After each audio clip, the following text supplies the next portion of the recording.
Renungan Kamis 15 Januari 2026. Pekan pertama masa biasa tahun A.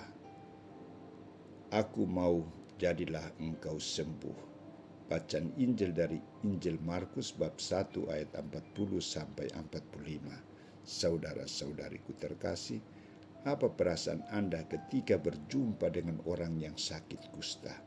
Perasaan saya takut, cemas, jijik, ingin menjauh, dan terakhir baru ada belas kasihan. Apa perasaan seperti ini salah?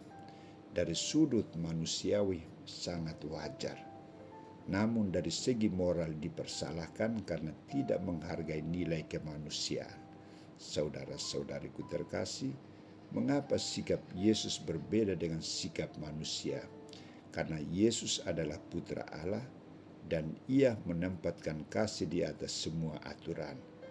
Hukum kasih yang utama dan pertama, gerakan belas kasihan Allah yang dipancarkannya. Hal ini tampak jelas dalam perjumpaannya dengan orang kusta di daerah Galilea ketika Yesus sedang berjalan keliling mewartakan sabda Allah. Orang kusta mengambil inisiatif untuk mendekati Yesus dan memohon bantuannya. Orang kusta itu tersungkur di hadapan Yesus dan menyampaikan permohonan. Kalau engkau mau, engkau dapat mentahirkan aku. Ungkapan ini adalah ungkapan nada kerendahan hati, dan si kusta kemungkinan sudah mendengar dan sedikit mengenal siapakah Yesus dan kuasa yang dimiliki oleh Yesus. Orang kusta ini sangat rendah hati dan pasrah kepada kehendak Tuhan. Ia tidak memaksa Yesus tetapi menuntut belas kasihan Yesus. Kalau engkau mau. Sikap rendah hati dan penuh kepasrahan ini menarik perhatian besar dari Yesus. Maka tanggapan Yesus adalah, tergeraklah hati oleh belas kasihan kepadanya.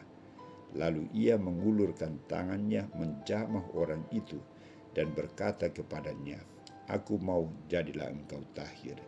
Seketika itu juga lenyaplah penyakit kusta orang itu dan ia menjadi tahir.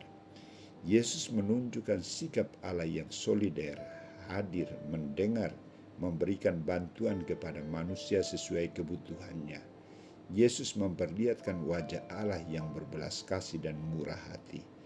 Allah yang berpihak kepada orang-orang sakit dan menderita. Sabdanya memenuhi kerinduan si kusta. Dia disembuhkan dari sakit kustanya. Prinsip yang ingin ditegakkan Yesus adalah tindakan pemulihan nilai manusia yang harus dihormati dan dihargai karena dia juga citra Allah. Nilai baru yang dialami oleh orang kusta itu setelah disembuhkan adalah ia kembali hidup, tinggal, berkomunikasi dan bergaul dengan sesamanya. Ia bukan lagi mengenakan status kusta, tetapi status anak Allah karena Yesus Kristus. Saudara-saudariku terkasih, bagaimana dengan kita? Peristiwa perjumpaan dan karya penyembuhan si kusta mengajak kita untuk rendah hati dan belajar.